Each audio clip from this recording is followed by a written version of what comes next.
My ex tried to turn our kids against me, so I showed them who their father really was. The divorce was ugly, but I thought the worst was over. Then Dex started his campaign. It began subtly. My 12-year-old daughter, Mira, would come home from weekends at his place with new attitudes. Dad says you only care about money, she'd mumble when I asked about school expenses. My 10-year-old son, Owen, stopped hugging me goodbye, claiming Dad said real men don't show emotion to their mothers. At first, I thought it was normal adjustment to the divorce. Kids act out when their world gets turned upside down, but the changes were too specific, too coordinated. Why did you steal Dad's inheritance? Owen asked one Tuesday after school. What inheritance? I said, genuinely confused. Dad's grandmother left him money, but you took it. That's why we had to sell the big house. My blood ran cold. Dex's grandmother had died 3 years before we even met. There was no inheritance. But somehow, my 10-year-old son believed I'd stolen money from a dead woman I'd never met. The manipulation got worse. Dex told them I'd stolen their college funds to buy myself jewelry. He showed them fake bank statements with my name on luxury purchases I'd never made. He convinced them I'd filed for divorce because I was jealous of his success. Look at this, Mira said one evening, shoving her phone in my face. Dad sent me a screenshot of your shopping at Tiffany's.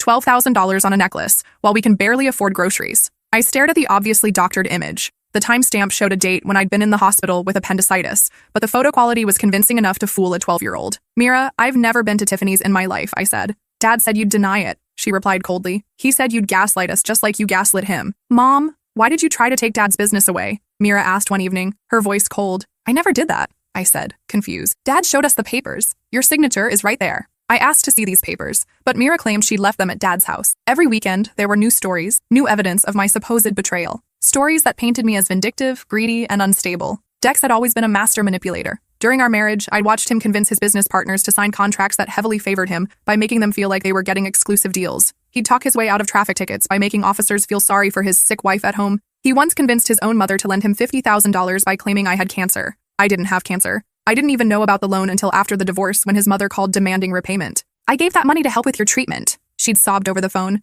Dex said you were too proud to ask for help yourself. When I explained that I'd never been sick, there was a long silence. He played the recording for me, she whispered. Your voice saying how scared you were about the diagnosis. What recording? Of you crying on the phone about the cancer. I realized then that Dex had recorded me during my miscarriage scare 3 years earlier, when I'd been terrified about abnormal test results that turned out to be nothing. He'd taken my genuine fear about a completely different situation and used it to defraud his own mother. But I'd never imagined he'd use those same tactics on our children. The psychological warfare escalated weekly. Dex created fake text message screenshots showing me bad-mouthing the kids to imaginary friends. He doctored photos to make it look like I was out partying while they were sick. He even recorded fake voicemails in a voice similar to mine, leaving cruel messages that he'd play for the children as proof of my instability. Listen to this, Owen said one Monday, holding up his tablet. A distorted voice that sounded vaguely like mine was saying, your father ruined my life, and now you two are going to pay for it. I never said that, I protested. Dad has the original voicemail, Owen replied. He saved it in case you tried to deny it. Within 3 months, both kids treated me like a stranger. They'd roll their eyes when I spoke, question every rule I set, and openly defend their father's version of events. Owen started having nightmares about me taking him away from Dad forever. Mira began recording our conversations on her phone, claiming Dad needed evidence of my emotional abuse. Why are you recording me? I asked during one particularly tense dinner. Dad says you might try to lie about what you said, Mira replied matter-of-factly. He wants to protect me from your gaslighting. I'd never heard my 12-year-old daughter use the word gaslighting before. When I asked where she'd learned it, she said Dad had explained how I was doing it to her. The irony was devastating. Their homework habits changed. Previously straight A students, both kids started failing classes. When I offered help, they claimed Dad said I was sabotaging their education by confusing them with wrong information. Dad's hiring us a real tutor, Mira announced. Someone who actually cares about our success. The tutor turned out to be Dex's girlfriend, Vanessa, a 26-year-old yoga instructor with no teaching credentials who spent most sessions taking selfies with the kids and posting them with captions like bonus mom life and loving these little ones like my own. During one pickup, I watched through the window as Vanessa painted Mira's nails while Owen did homework at the kitchen table. She was laughing at something on her phone instead of helping him with his math problems. How was tutoring? I asked when they got home. Amazing, Mira gushed. Vanessa is so much cooler than you. She actually listens to our problems instead of just lecturing us. What kind of problems did you discuss?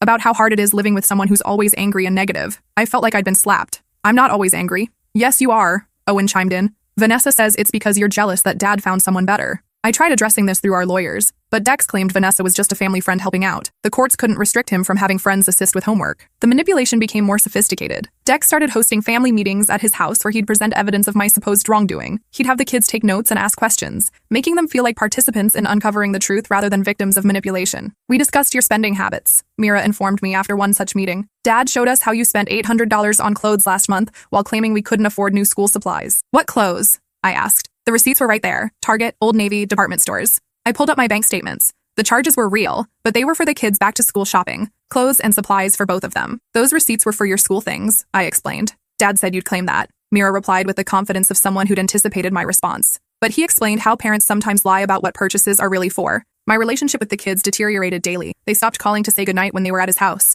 They forgot my birthday but threw an elaborate Father's Day celebration for Dex, complete with handmade cards thanking him for saving them from toxic negativity. The cards were heartbreaking to read. Owen had written, "Thank you for protecting me from Mom's anger and helping me understand that her problems aren't my fault." Mira's card read, "You're the only parent who really loves me. Thank you for showing me the truth even when it's hard to hear." Dex posted photos of the celebration on social media with the caption, "When children feel safe enough to express their real feelings, sometimes the truth hurts, but kids deserve honesty. Fatherhood, parental alienation, truth matters." The comments from his friends and family were brutal. Those poor babies. So brave of them to speak up. Their mother should be ashamed. I screenshotted everything, knowing it would be evidence of his campaign, but the damage to my reputation was already done. The breaking point came when Mira announced she wanted to live with Dad full-time. "You're just bitter and jealous," she said, using words that sounded foreign in her young voice. "Dad says you never loved us anyway. You only had kids to trap him." Owen nodded along, tears in his eyes. "Dad says you're trying to poison us against him, but he still loves you anyway. He feels sorry for you because you're sick in your head." "Sick in my head?" I repeated. Dad explained how some women get mental problems after divorce. Mira said with the authority of someone much older. "They can't accept that their husband found someone better, so they try to hurt innocent children. But Dad says it's not really your fault because you need help." The clinical way she delivered this diagnosis, clearly rehearsed,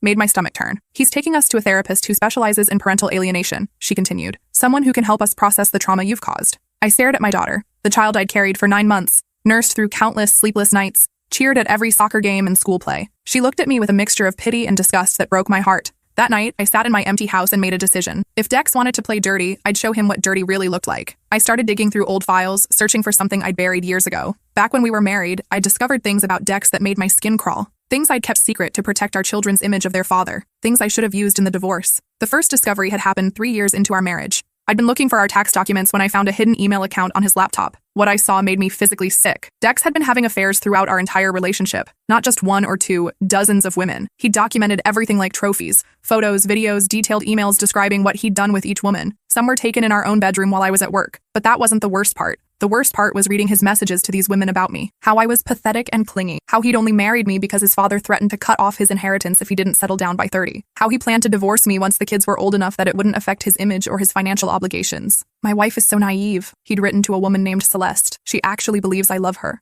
Sometimes I feel bad for how easy it is to fool her. But she's useful. Good mother, keeps house, doesn't ask questions. Perfect cover for what I really want." Another message to a different woman. "The kids are props. Necessary for the family man image, but honestly just expensive and annoying. Thank God their mother does all the actual parenting. I just show up for photos and school events when other parents are watching." To a woman named Rebecca. "Elena thinks we have this perfect marriage because I tell her what she wants to hear. Women are so desperate to believe in fairy tales. A few flowers, some sweet words, and she'll forgive anything. It's almost too easy." The most devastating message was to someone called Miranda. "I've trained Elena not to question me by making her feel guilty whenever she gets suspicious. I tell her she's being paranoid or insecure and she immediately apologizes. It's pathetic how well it works. She'd rather live in denial than face the truth about what I really think of her." I'd confronted him that night. He'd cried, begged for forgiveness, promised it would never happen again. He'd convinced me that the other women meant nothing, that I was overreacting to harmless flirtation. "You're taking these messages out of context," he'd sobbed. "I was just trying to impress them. Men say stupid things when they're trying to get laid. It doesn't mean anything." "You called me pathetic," I'd whispered.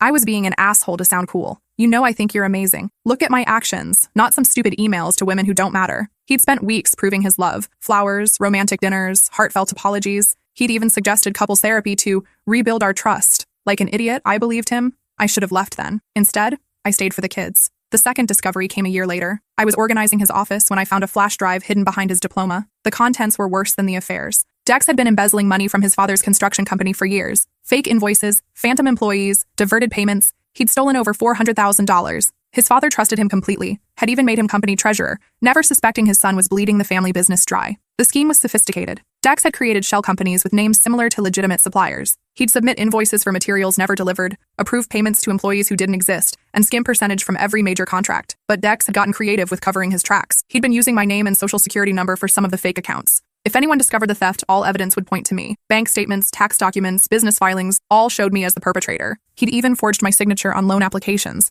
creating a paper trail that made me look like the mastermind behind the embezzlement scheme. One particularly damning document showed me as the sole owner of a company called EM Construction Solutions, using my initials, that had received $80,000 in fraudulent payments over 6 months. The bank account was opened with my stolen identity, complete with fake ID documents using my photo. I was terrified. I made copies of everything and hid them, but I couldn't risk exposing him. Not when he'd framed me as his accomplice. If the truth came out, I'd go to prison while he claimed to be another victim of my greed. The third discovery was the most disturbing. 2 months before I filed for divorce, I found photos on his phone that made my blood freeze. Pictures of our children's friends during sleepovers. Close-ups of 12 and 13-year-old girls in their pajamas taken without their knowledge. Some photos were taken through the bathroom keyhole. Others showed girls sleeping, their blankets carefully adjusted to reveal more skin. There were hundreds of images, all of children who trusted him as a friend's father. The photos were organized into folders by child's name. Each folder contained dozens of images taken over multiple visits, suggesting a systematic pattern of behavior. The worst folder was labeled Best Shots and contained the most invasive images. Close-ups of sleeping children, photos taken from under stairwells looking up, images captured through slightly open doors. I'd grabbed the phone and run to the police station that very night. But when Detective Morrison reviewed the images, he explained that while disturbing, they weren't technically illegal. No nudity, no direct contact, just a creepy father figure with a camera. This is clearly predatory behavior, Morrison said carefully. But without evidence of physical contact or explicit images, we can't make an arrest. What if he's already hurt someone? I asked. We have no evidence of physical contact, Morrison said, but we'll keep this file open. If any parent reports inappropriate behavior, we'll have documentation of a pattern. He'd given me his card and told me to call immediately if I noticed any escalation. Keep him away from those children, the detective advised, and document everything. If this escalates, we'll need evidence of a pattern. That night, I told Dex I wanted a divorce. I didn't mention the photos. I was terrified he'd destroy evidence or, worse, escalate his behavior if he knew I'd discovered them. Throughout our divorce proceedings, I kept his secrets. I let him paint me as the unstable wife who'd left him for no reason. I accepted a smaller settlement than I deserved because I was afraid of what he might do if I fought back. I thought I was protecting everyone, my children, his family, even the girls in those photos. I convinced myself that divorce would solve the problem, that removing him from our daily lives would keep everyone safe. But Dex hadn't extended me the same courtesy. He'd systematically destroyed my relationship with our children using lies and manipulation, turning them into weapons against me. Now, sitting in my attic with all this evidence spread before me, I realized my mistake. I'd tried to take the high road while he'd been digging tunnels underneath it. It was time for the truth. I spent the next week preparing. I made copies of everything, organized the evidence chronologically, and consulted with a new lawyer about the implications of revealing information I'd withheld during our divorce. You could have used this before, Attorney Sarah Chen said, reviewing the financial documents. I was scared, I admitted. He'd set me up to take the fall. But you have proof of the setup. These forged signatures, the timeline of when accounts were opened, it clearly shows fraud. She pointed to discrepancies in the handwriting analysis. Your real signatures have consistent pressure and flow. These forgeries show hesitation marks and different pen angles. Any handwriting expert would spot the differences immediately. What about the photos? She studied them carefully. Still not criminal, but definitely admissible as character evidence, especially combined with the other material. And my kids? Will this hurt them? Short term, yes, they'll be confused and angry. But long term, they deserve to know who their father really is. Otherwise, they'll spend their lives being manipulated by him. She leaned back in her chair. Elena, you realize what you're up against? He spent months programming them to distrust you. They're going to resist this information initially. I know, I said. But I can't let him destroy their reality permanently. The next Friday, when Dex came to pick up the kids, I was ready. He arrived with his usual charm, kissing both children and making a show of being the loving father. Vanessa waited in the car, taking selfies. Before you go, I said calmly, I need to show you both something. Mira rolled her eyes. Mom, we don't want to hear more lies about Dad. These aren't lies, I said, opening my laptop. These are documents from when your father and I were married. Dex's face went pale. Elena, whatever you think you're doing, sit down, I said firmly, both of you. I started with the financial records. Bank statements showing the diverted funds, email chains discussing fake employees, screenshots of accounts opened in my name without my knowledge. Your father stole almost $500,000 from your grandfather, I explained. Then he set up the accounts to make it look like I was involved. Owen frowned. That's not true. Dad would never. Look at the dates, I said gently. Look at the signatures. This is all documented. I showed them a side-by-side comparison of my real signature versus the forged ones. The differences were obvious once you knew what to look for. See how my real signature flows smoothly? I pointed to several authentic documents. And look at these forgeries. You can see where someone lifted the pen and started again. They're trying to copy my handwriting, but they're not natural. Mira studied the screen, her confidence wavering. Dad, is this real? Dex stood up abruptly. Your mother is fabricating evidence to make me look bad. This is exactly the kind of manipulation I've been warning you about. Then explain this, I said, pulling up the next folder. The email thread with his affairs filled the screen. I'd carefully edited out the explicit details, but the emotional manipulation was clear. His words about our marriage, about me, about his plans to leave once it was convenient. These are from 2018, I said quietly. 2 years before our divorce. Read what your father really thought about our family. Mira's hand covered her mouth as she read. Owen looked confused, too young to fully understand the implications. This can't be real, Mira whispered. Dad loves us. He loves our family. Keep reading, I said softly. The worst message was near the bottom. The kids are useful for keeping up appearances, but honestly, they're mostly just expensive and annoying. Thank God for their mother doing all the actual parenting. I can't wait until they're old enough that I can see them on my terms instead of pretending to care about homework and bedtime stories. Mira's face crumpled. You said you fought for custody because you loved us. Dex's charm cracked. You don't understand the context.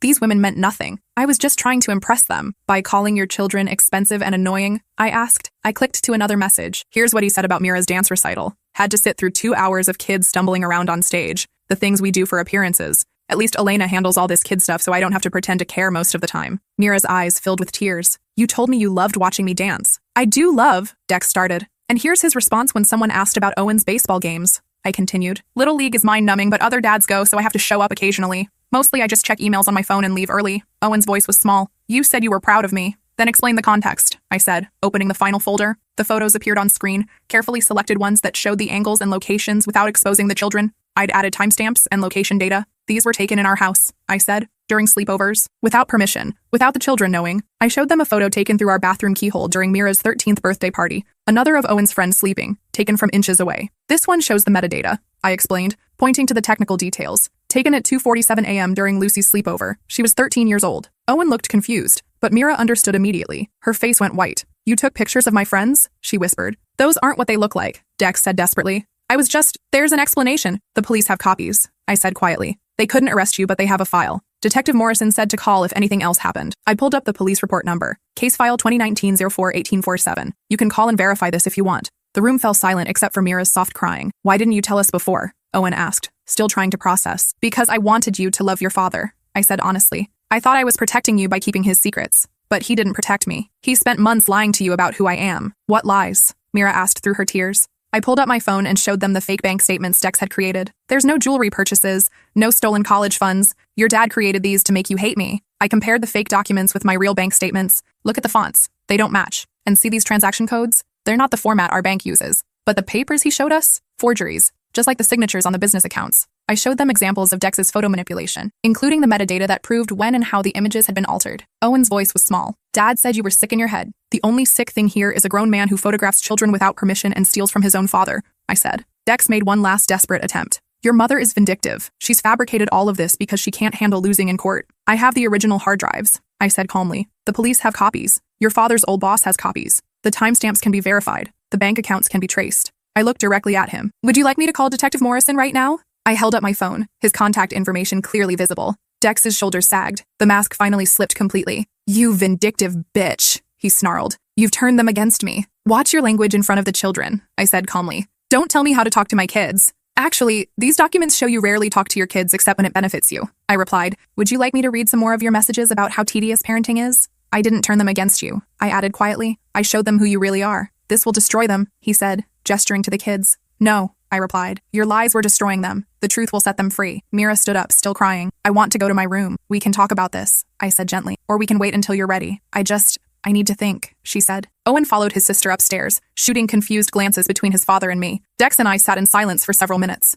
Outside, Vanessa honked the horn impatiently. You've destroyed my relationship with my children, he said finally. You destroyed it yourself, I replied. I just stopped covering for you. What do you want? I want you to stop lying to them about me. I want you to get therapy. And I want you to understand that if you ever manipulate them again, all of this goes public. You're blackmailing me. I'm protecting my children from their father, something I should have done years ago. They'll never forgive you for this. Maybe not, I said, but at least they'll know the truth. You've ruined their innocence. You ruined it when you decided to use them as weapons against me. The horn honked again, longer this time. Your girlfriend's waiting, I said. This isn't over, Dex said, standing up. Yes, it is, I replied. The only question now is whether you want to rebuild an honest relationship with them or lose them completely. That weekend, Dex didn't take the kids. He called and said he needed time to think. The following Monday, Mira came to me before school. Mom, I'm sorry I said those things about you not loving us. You don't need to apologize, I said, hugging her. He's very good at making people believe him. Were you scared? She asked. When you found all that stuff? Terrified, I admitted, but more scared of losing you forever. Why didn't Dad want us to know? Because the truth would have ruined his plans.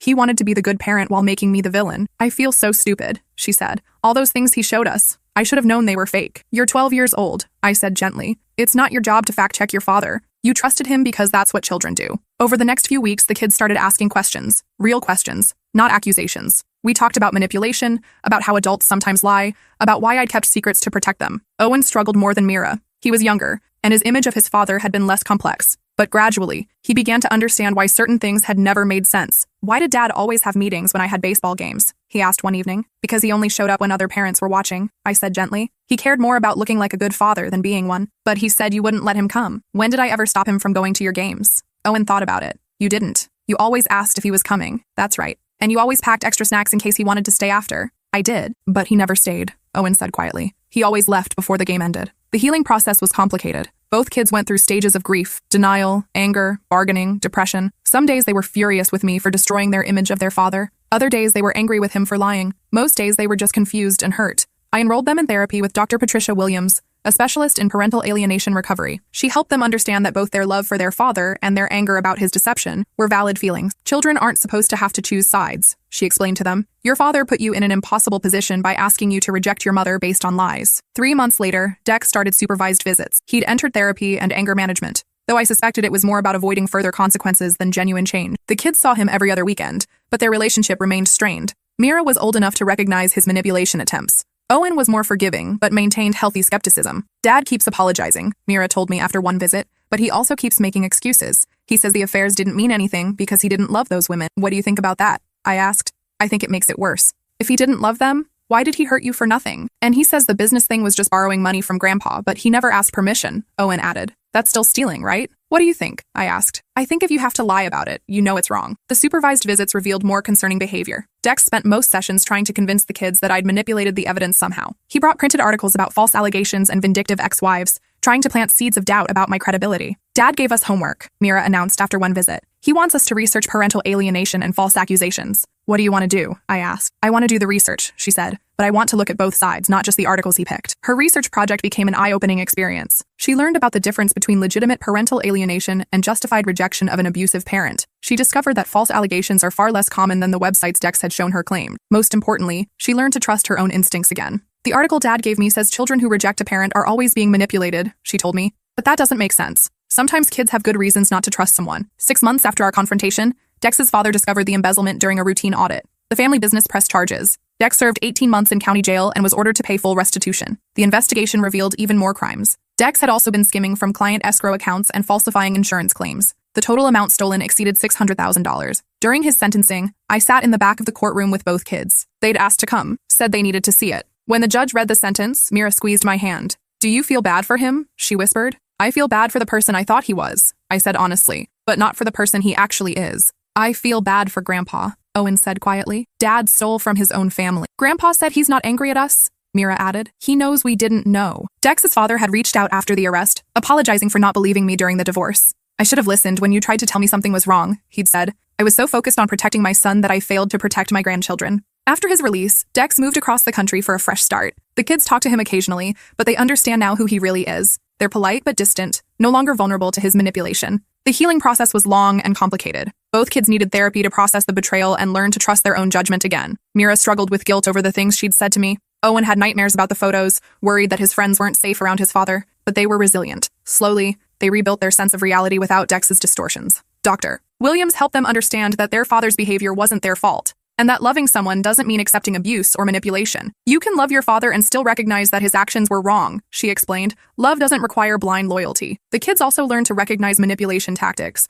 not just from their father, but from anyone who might try to exploit their trusting nature. I can spot fake apologies now, Mira told me proudly. Like when someone says sorry but then explains why it wasn't really their fault. And I know the difference between secrets and privacy, Owen added. Privacy is about respecting boundaries. Secrets are about hiding bad things. Last month, Mira started high school. During orientation, parents were asked to share something they'd taught their children. I taught my kids that love requires honesty, I said when it was my turn, that protecting someone's feelings isn't worth sacrificing your own integrity. After the meeting, Mira hugged me in the parking lot. I'm glad you finally told us the truth, she said, even though it hurt. Me too, I said. I used to think you were weak for not fighting back during the divorce, she admitted. But now I understand you were trying to protect us. That wasn't weak. That was love. Owen joined our hug. Mom, I'm sorry I recorded you, and I'm sorry I said Dad felt sorry for you. You were just repeating what you'd been told, I said. None of that was your fault. I know that now, he said. But I still want to say sorry. And I'm sorry I believed him when he said you were jealous and bitter, Mira added. I should have trusted you more. You were children being manipulated by an adult, I said firmly. That's not your responsibility to figure out. Today, our relationship is stronger than ever. The kids talk to me about everything now. School problems, friend drama, their hopes and fears.